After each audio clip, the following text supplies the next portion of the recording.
Hello friends, मेरा नाम अभिषेक राजेंद्र अग्रवाल है। आज हम एसएपी के बारे में आपको बताएंगे।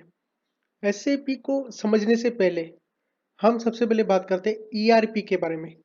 ईआरपी का फुल फॉर्म है इंटरप्राइज रिसोर्स प्लानिंग। अब ये ईआरपी होता क्या है? ERP used for software that control the whole organization in different department. ERP एक ऐसा सॉफ्टवेयर है जो पूरे ऑर्गेनाइजेशन के डिपार्टमेंट को कंट्रोल करता है। कंट्रोल माने क्या? हर एक डिपार्टमेंट का अपना एक डेटाबेस होता है। डेटाबेस के अंदर डेटा स्टोर होता है। ईआरपी क्या करता है? जितने भी डेटा है वो एक ही डेटाबेस में स्टोर करता है, जिससे सभी डिपार्टमेंट पे वो कंट्रोल कर सकता है। ईआरपी मैनेज करता है डिफरेंट डिपार्टमेंट के डेटाबेस को। लेकिन ईआरपी के डिफरेंट वेंडर्स होते हैं, जैसे बान है, जेडी एडवर्ड्स है, ओरेकल है जो फाइनेंस मॉडल में यूज होता है, पीपल सॉफ्ट है जो स्मॉल स्केल इंडस्ट्रीज में यूज होता है, एसएपी है सिस्टम एप्लीकेशन प्रोडक्ट्स। इसके बारे में हम बाद में आपको बताएंगे। ये थोड़ी सी थ्योरी पार्ट, मुझे थ्योरी पार्ट वैसे ज़्यादा पसंद नहीं, प्रैक्टिकल मुझे ज़्यादा पसंद है, लेकिन थोड़ा सा थ्योरी पार्ट करना ज़रूरी इसके लिए है क्योंकि हमको थोड़ा सा बैकग्राउंड के बारे में समझ सके हम। इसीलिए आपको थोड़ा बैकग्राउंड के बारे में समझाने के लिए मैं थोड़ा सा थ्योरी पार्ट आपको बताना चाहता हूँ।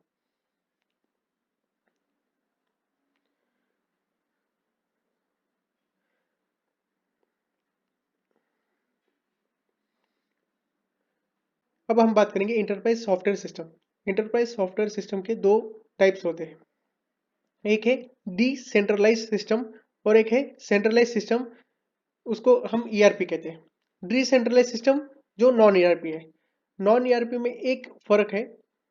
नॉन ईआरपी और ईआरपी में जो मेन डिफरेंस है वो ये है कि जो डिसेंट्रलाइज सिस्टम है या नॉन ईआरपी सिस्टम है, हर एक डिपार्टमेंट का अलग अलग डेटाबेस होता है, जिससे जिसके अंदर हर एक डिपार्टमेंट अपना डेटा स्टोर करता है।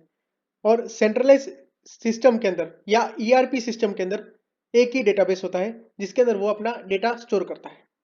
अब हम डिसेंट्रलाइज सिस्टम के बारे में बताएंगे। डिसेंट्रलाइज सिस्टम या non ERP system, data is maintained locally at individual department. Decentralize system के अंदर हर एक डिपार्टमेंट के अंदर जो डेटा है वो डेटाबेस में स्टोर होता है और हर एक डिपार्टमेंट का अलग अलग डेटाबेस होता है। ये सबसे बड़ा डिसएडवांटेज है डिसेंट्रलाइज सिस्टम या नॉन ईआरपी सिस्टम का।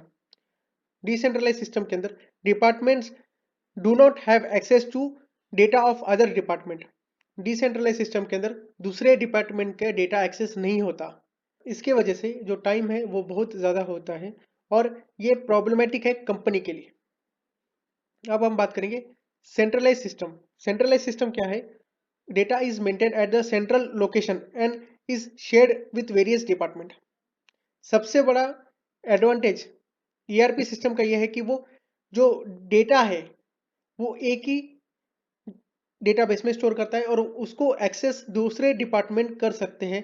ये सबसे बड़ा एडवांटेज है, तो इसी कारण ईआरपी सॉफ्टवेयर यूज होता है।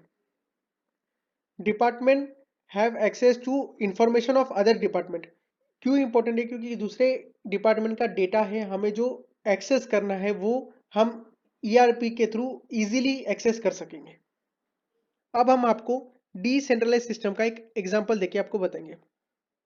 स्क्रीन पे आप देख सकते हैं, जैसे कस्टमर है, उसको कोई प्रोडक्ट चाहिए तो वो सबसे पहले सेल्स डिपार्टमेंट में इंक्वायरी करेगा।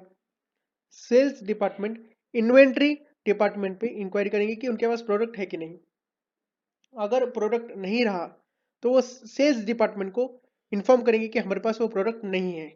तो सेल्स डिपार्टमेंट उनको ऑर्डर करेगा कि आप एक काम करो, प्रोडक्शन प्लानिंग को ऑर्डर करें कि वो मटेरियल बनाए। Production planning department shop floor executive department के पास जाएगा और उन्हें बताएगा कि हमें ये प्रोडक्ट की ज़रूरत है। प्रोडक्शन प्लानिंग फाइनेंस डिपार्टमेंट में जाएगा कि हमें ये प्रोडक्ट की ज़रूरत है, तो हमें कितना बजट हमारा रहेगा और आप कितना हमें दे सकेंगे। प्रोडक्शन प्लानिंग जो है वो वेंडर्स के पास जाएगा कि आपके पास ये प्रोडक्ट के लिए रॉ मटेरियल है कि नहीं। और इस पर human resource department HR department control करेगा। ये कितना लेंदी प्रोसीजर है, इसके अंदर टाइम भी बहुत लगेगा, ये इफेक्टिवली वर्क भी करना थोड़ा सा मुश्किल है। तो इसी कारण सेंट्रलाइज डिपार्टमेंट यूज आने लगा। अब हम आपको सेंट्रलाइज डिपार्टमेंट का एग्जांपल देके बताएंगे।